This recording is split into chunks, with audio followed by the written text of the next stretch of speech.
They came for my land with clipboards, lies, and a smile. Said it was just a trail, just a path, just a formality.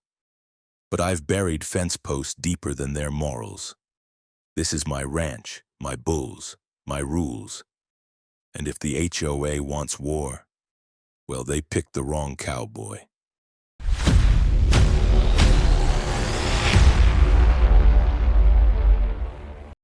I've never been a man fond of fences or people.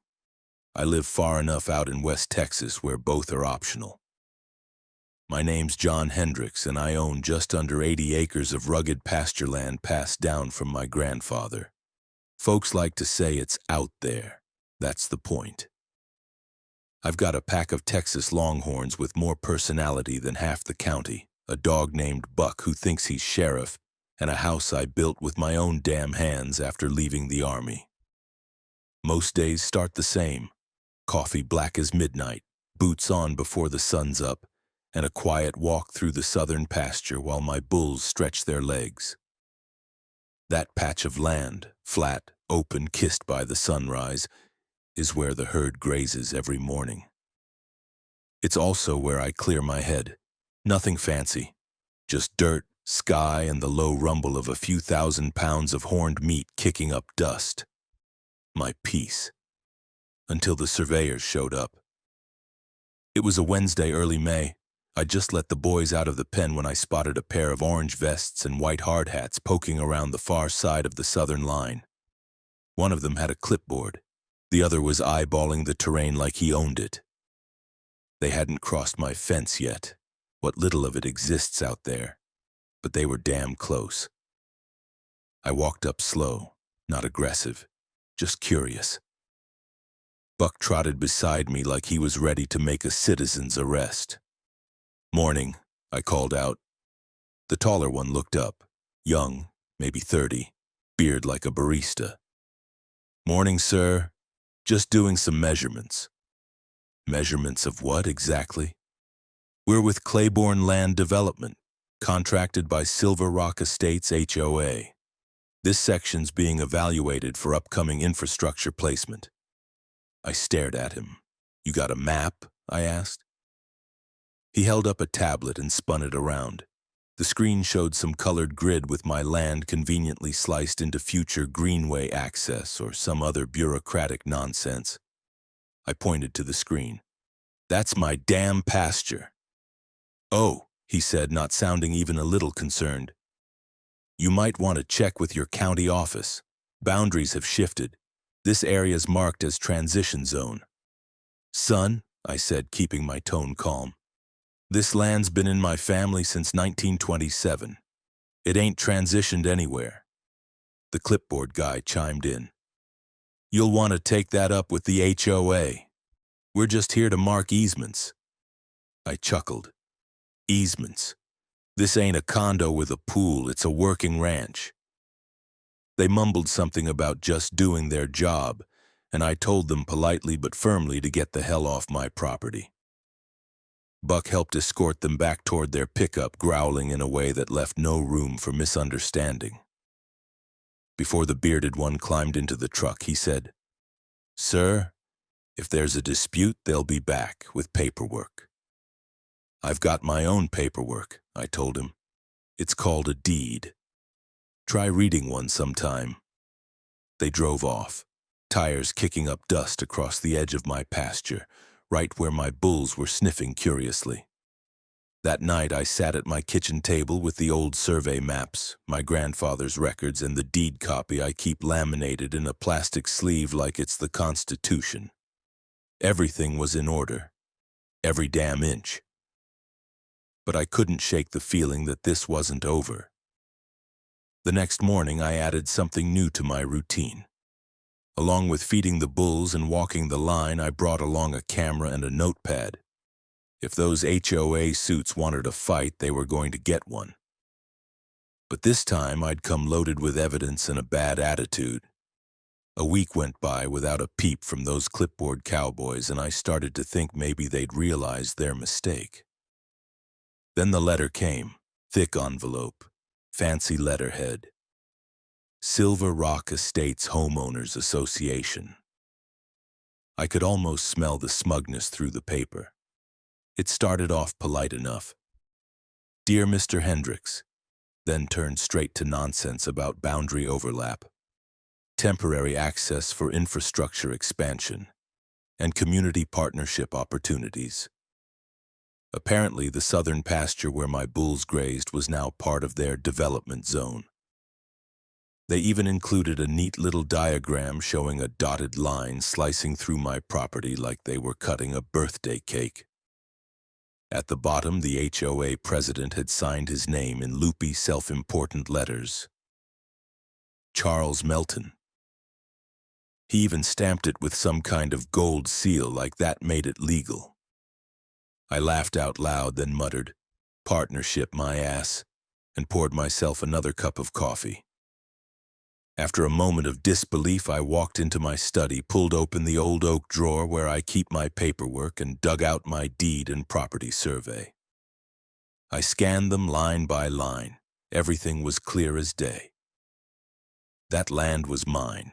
No easements, no shared rights, no gray zones. The next morning, I drafted a response letter that could have peeled paint off a barn door. Straight, formal, notarized. It said, in essence, "Touch my land again, and you'll be hearing from my lawyer before your next HOA bake sale." 2 days later, I heard engines.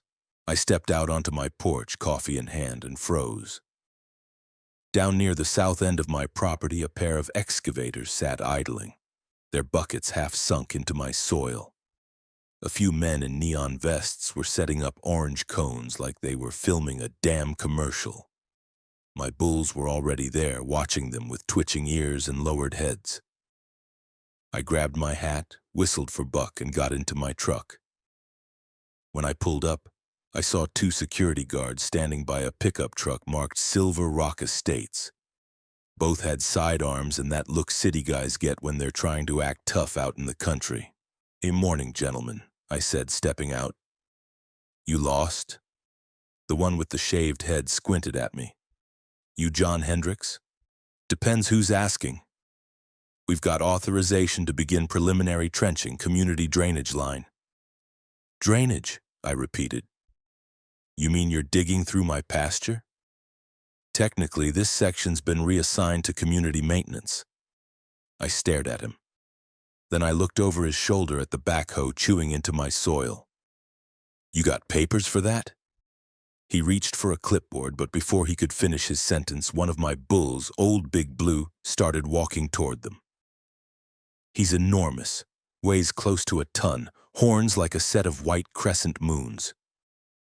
The guard stepped back fast, hand hovering near his pistol. "If that animal charges, I'll shoot," he warned. I froze for half a second, then took a slow step forward, voice low but sharp enough to cut wire.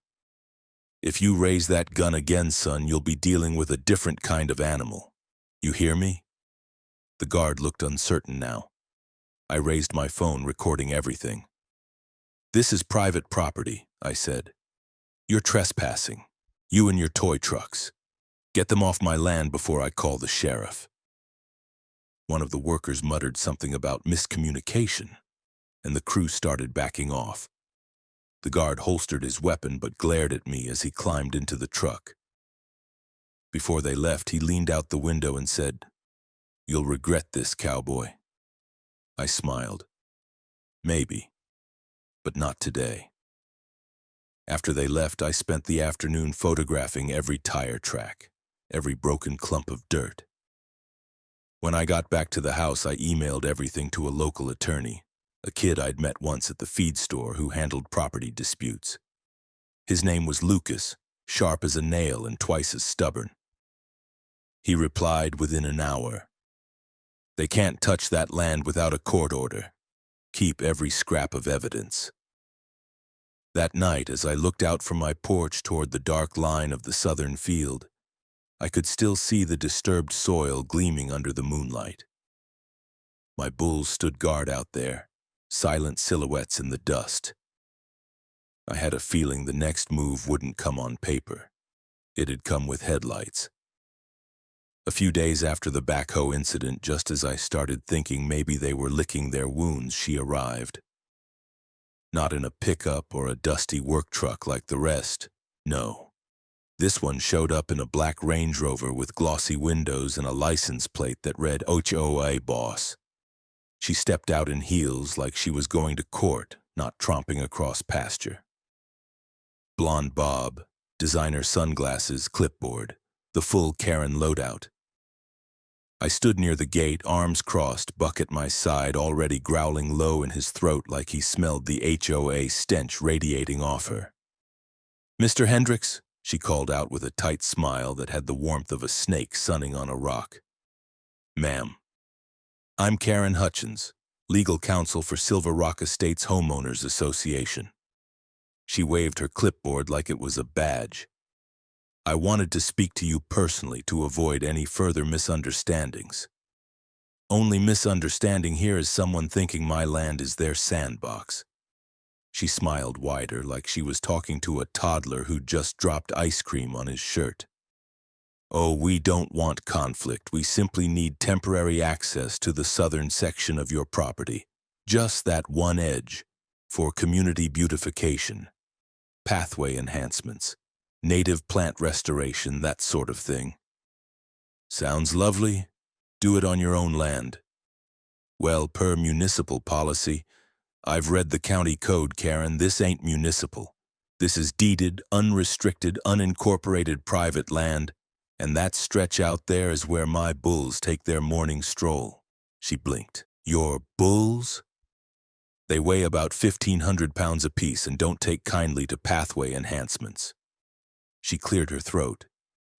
"Mr. Hendricks, I urge you to reconsider. This area has been reclassified as a potential transition zone. There are long-term community development plans that include your southern property." "I didn't sign any community development plan." "That may be, but it's within our jurisdiction now. If we can't come to a peaceful arrangement, the board will be forced to escalate this legally." I stared at her for a long second. "You know," I said slowly, "you folks ever think about building fences instead of walking into other people's land?" Karen glanced around, lips pursed. "That's not necessary.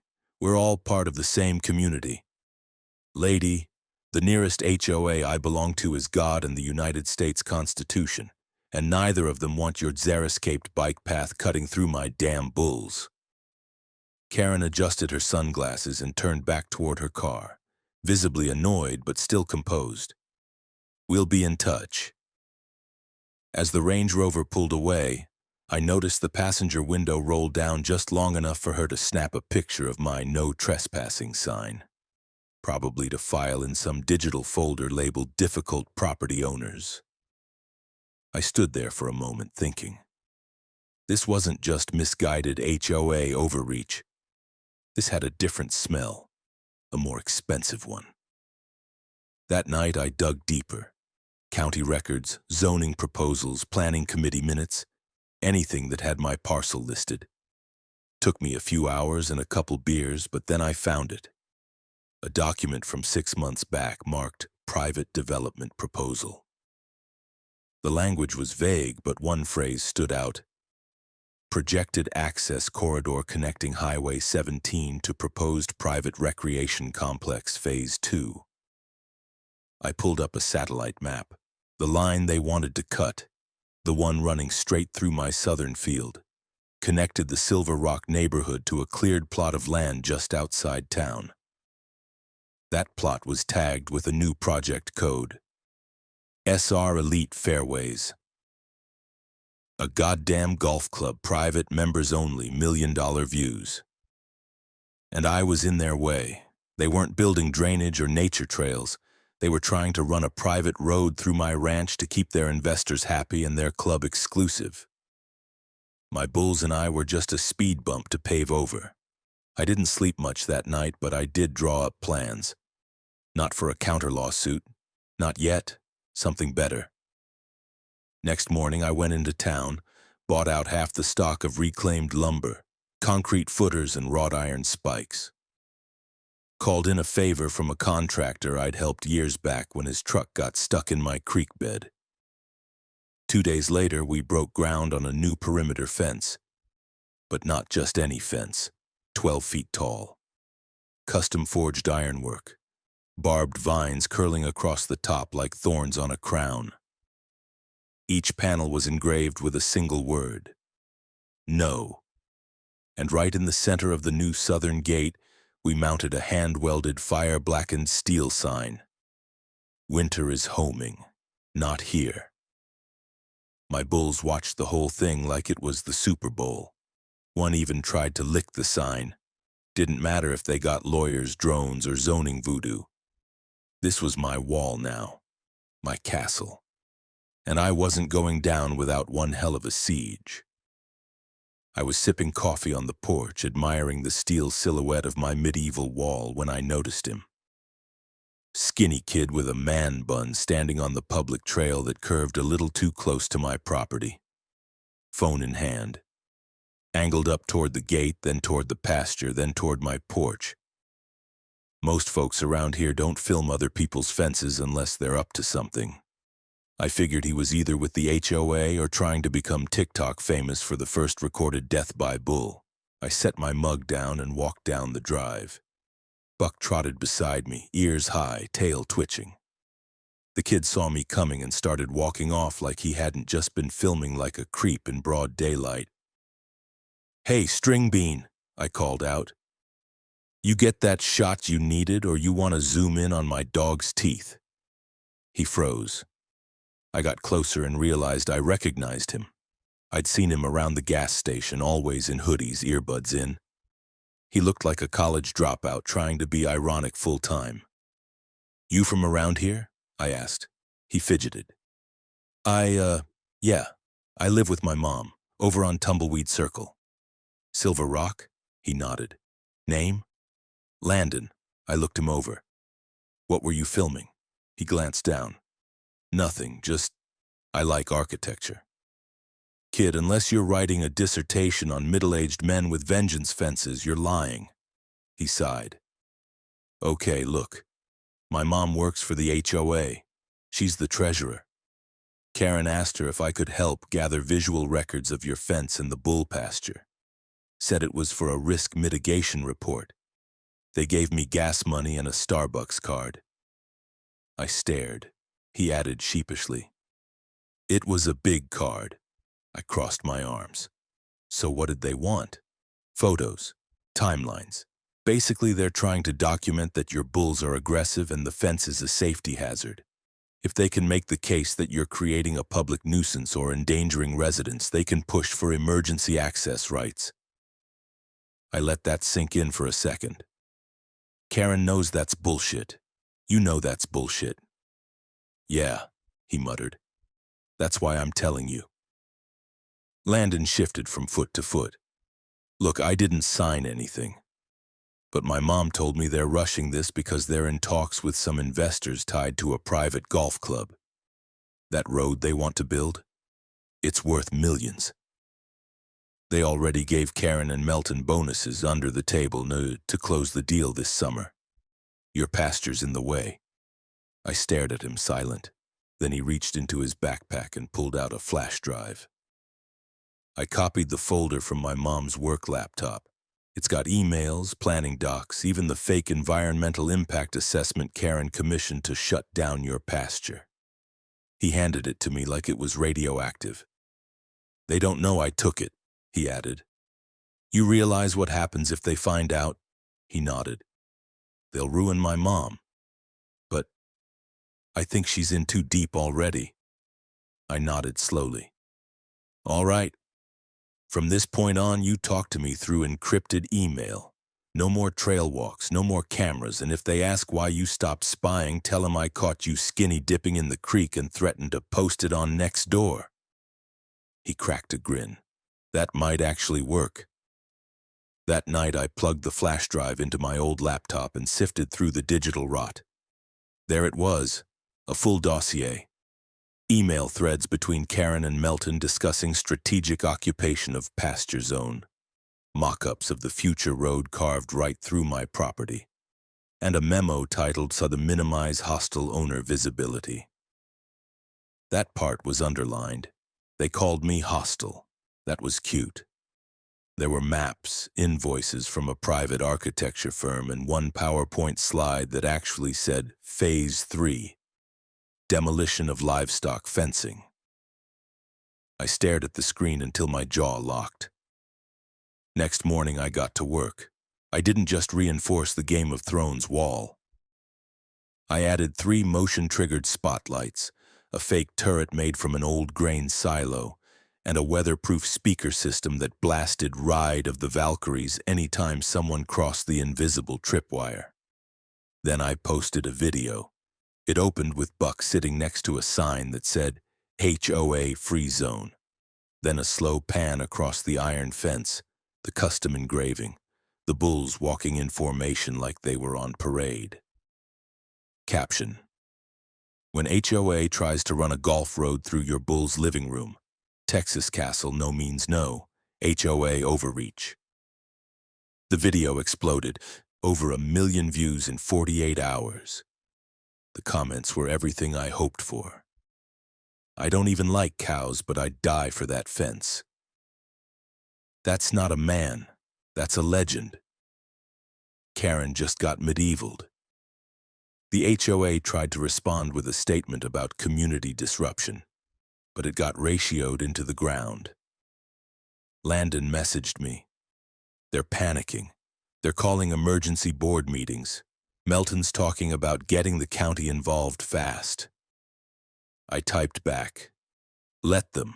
I'm building something stronger than concrete. Truth, and a castle wall never hurt either. I was out in the workshop welding reinforcements onto the gate hinges when Buck started barking like he'd seen the devil riding a Segway. It was just past 2 in the morning, the kind of hour when real folk are asleep and the worst kind of stupid wakes up. I grabbed the shotgun, not loaded. I'm not a lunatic, but loud enough when racked to send a message. Walked out onto the porch and saw a glow over the pasture. Not the moon, not lightning. Something artificial. Construction floodlights. I hopped into the truck, Buck jumped in after me, and we drove fast across the dirt path to the southern pasture. As I crested the rise, my stomach twisted. They were back. A full crew, maybe 6 men in black security jackets, had rolled in with 2 trucks, one of them towing a mini excavator. They were on mine land, near the bull trail, cutting through the brush like they owned it. One of them had bolt cutters. Another had a drone hovering overhead, filming the area. I pulled up fast, brights on, horn blaring. Bulls scattered, snorting and pissed. I jumped out, shotgun lowered but visible. Who the hell do you think you are? One guy, big, bald, probably ex-military in the worst way, walked up with a flashlight. His badge said, Private Security, SR Estates. Real official looking, probably laminated in someone's basement. We have orders to assess the area for safety concerns. By cutting my fence at 2 in the damn morning? Emergency maintenance protocol, HOA approved. You're 30 feet past the property line, I snapped, and that's before you count my damn bulls. As if on cue. Big Blue and Grizzly, my 2 largest boys, appeared through the trees, their hooves thudding the dirt like drums. Grizzly snorted and lowered his head. The guards looked uneasy. This is private livestock, I warned. You spook them, they charge. You pull a weapon, they charge. You breathe too loud, well, you get the idea. Your animals are unsecured and hostile, one of them said. I laughed. They're reacting to 6 men trespassing with bolt cutters in the middle of the night. I'd say that makes them the most reasonable ones here. Buck was already circling the back of their truck, sniffing the tires and growling.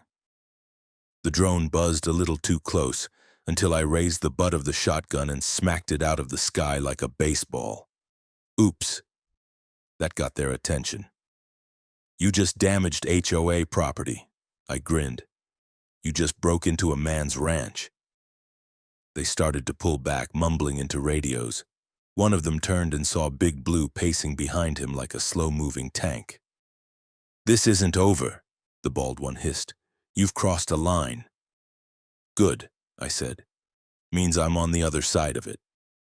They retreated, dragging the drone wreckage with them.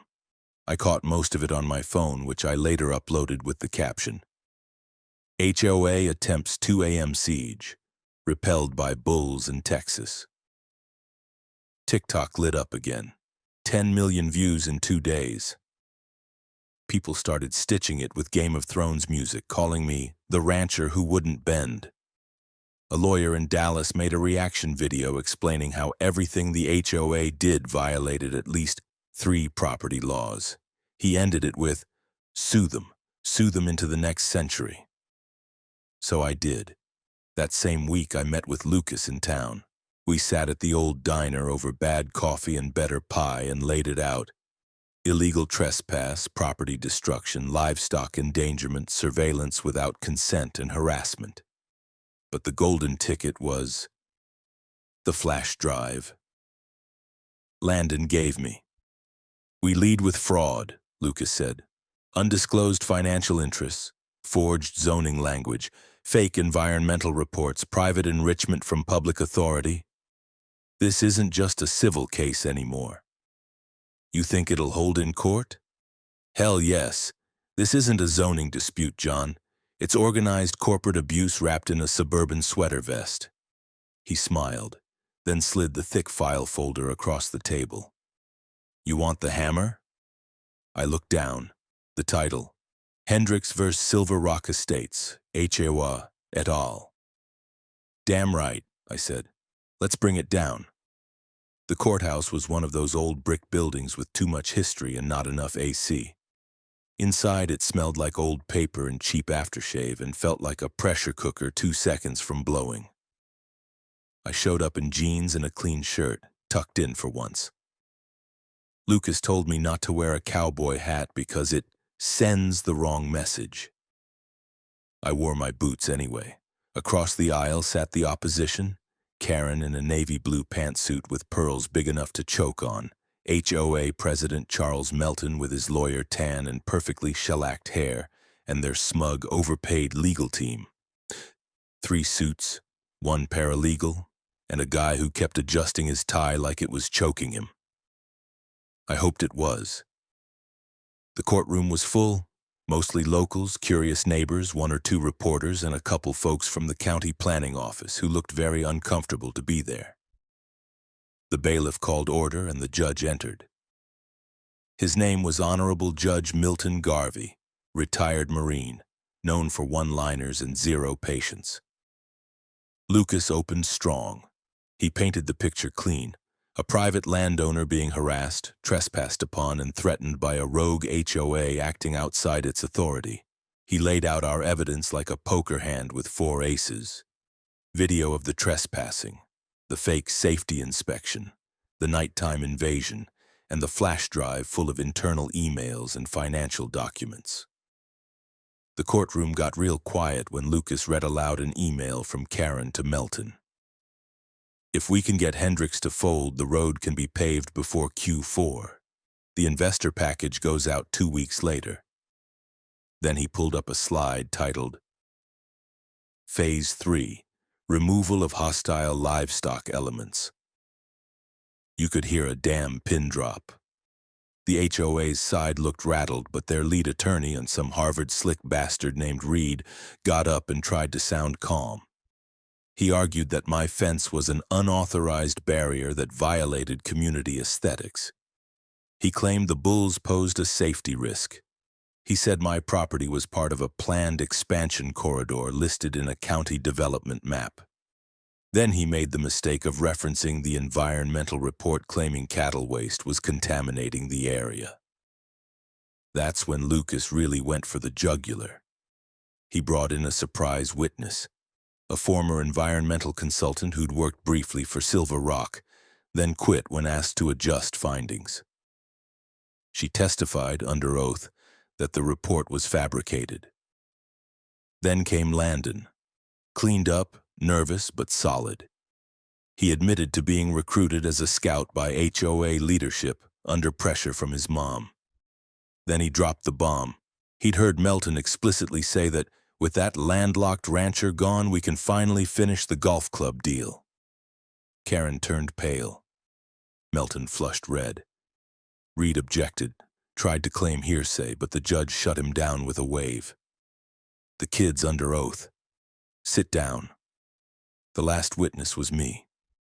I didn't say much, just the truth. I fought for this land.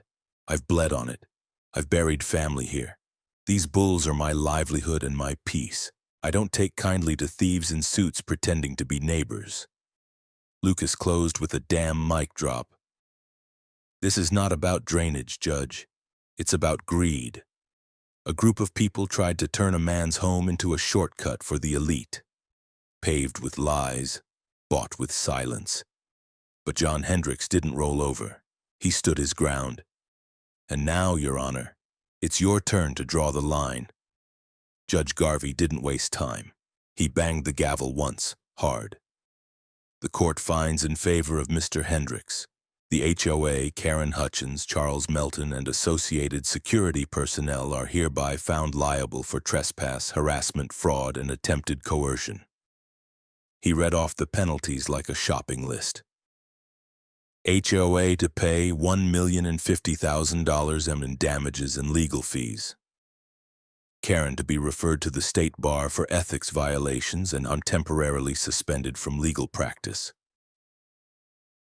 Melton barred from holding any HOA or civic position for 10 years. The security firm, sued separately, was fined and stripped of its operating license. And the best part?